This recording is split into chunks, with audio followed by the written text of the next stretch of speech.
Use of the diode, we learned that the diode allows the flow of current only in one direction and it blocks the current in the reverse direction. Now this property of the diode is very useful in certain application, and one such application in which this diode can be used is AC to DC conversion. Now the process of converting the AC voltage signal into the DC voltage is known as the rectification, and the circuit which is used for this rectification is known as the rectifier.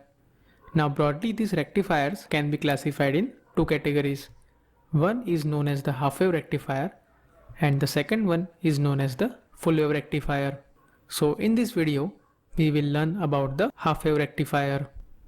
Now whenever the sinusoidal signal is applied as an input to this half wave rectifier, then this rectifier only allows the one half of the sine wave and it rejects the other half of the sine wave. Like here, as you can see, it only allows the positive half cycle and it completely rejects the negative half cycle. And similarly, it is also possible to get this kind of waveform where this rectifier completely blocks the positive half cycle and it only passes the negative half cycle.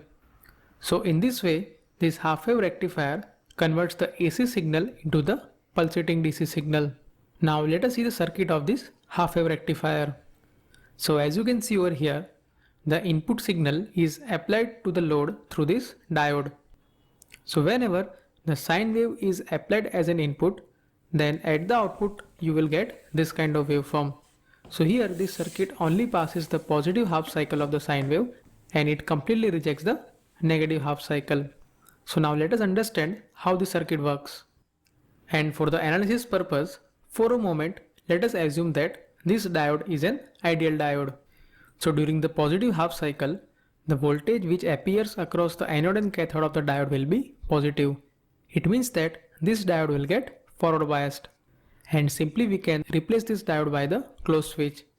So this entire voltage will appear across the load. So during the positive half cycle, from 0 to T/2, the complete input wave will appear across the load. Now during the negative half cycle, the voltage which appears across the anode and cathode will be negative. So this diode will get reverse biased and simply it will act as a open switch. So there will not be any flow of current through the circuit and at the output we will get 0 voltage. So during the negative half cycle we will get 0 voltage. And in this way, whenever the continuous sine wave is applied as an input to this rectifier, then at the output we will get either positive or negative pulse trains. Now so far in our analysis, we have assumed that the diode which is connected in the rectifier circuit is an ideal diode. But now let us also consider the forward voltage drop across the diode. So now the diode will get forward biased only when the applied input voltage is more than threshold voltage. And here we are assuming that the connected diode is silicon diode. It means that it has a threshold voltage of 0.7 volt. So the diode will get forward biased only when the input applied voltage is more than 0.7 volt. So now the circuit will start conducting only during this period. So during the positive half, if you see the output waveform, it will look like this. And if you see the peak voltage at the output waveform, it will be slightly less than Vm, because now we are also considering the forward voltage drop across the diode. So instead of Vm, it will be equal to Vm minus 0.7. Now during the negative half cycle, the voltage which appears across the diode will be negative and simply it will act as an open circuit. And the output voltage across the load will be equal to 0. So during the negative half cycle, we will get 0 voltage. Now in most of the cases, during this rectification process, the peak amplitude of the applied input voltage used to be a much larger than the diode voltage. So the output waveform of the rectifier will be much closer to the ideal waveform. And in that case, we can simply neglect the drop across the diode. Now that is being said, let us see few performance related parameters for this half wave rectifier. And the first parameter which is defined for this half wave rectifier is the average value. Now if you see the waveform of the half wave rectifier, then mathematically it can be represented like this. So during the first half from 0 to T/2, the waveform can be expressed as Vm sin omega t. while for the other half from T by 2 to capital T, it will be equal to 0. So the average value can be given as 1 by T integration 0 to T Vt dt. And if we put the value of this Vt, then we can write the average voltage as 1 by T integration 0 to T by 2 Vm sin omega t dt. And if we solve this expression, then the average value for this half wave rectifier will come out as Vm by pi. Now we have already derived this expression in the earlier video of RMS and average value. So I will give the link in the description for that video, so you can check that video for the more information.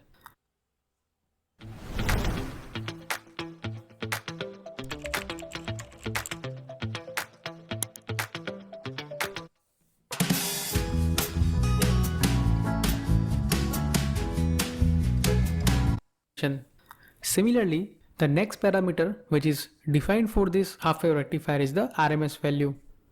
So the RMS value of any given signal is given by this expression, that is the square root of 1 by T integration 0 to T V square T dt. And if we put the value of this Vt in this expression and if we evaluate the value, then the RMS value for this half wave rectifier will come out as Vm by 2. Now if you are wondering that from this integration how we have arrived to this expression, then don't worry, we will derive this expression in the next video. Now so far in our discussion of this half wave rectifier, we have only discussed about the output waveform of the voltage. But whenever this diode is conducting, at that time finite amount of current will also flow through the circuit. So if Vm is the peak amplitude of the sinusoidal wave, then the peak amplitude of the current can be given by the expression Vm divided by RL. And if you see the output waveform of the current, then it looks very similar to the voltage waveform. And mathematically, it can be represented like this. So if you find the average value of this current, then it can be given as Im divided by pi. That is equal to Vm divided by pi times RL. So in this way, we can find the average value of the current. So the next parameter for the rectifier is the peak inverse voltage, and it defines the maximum reverse voltage which appears across the diode during the operation.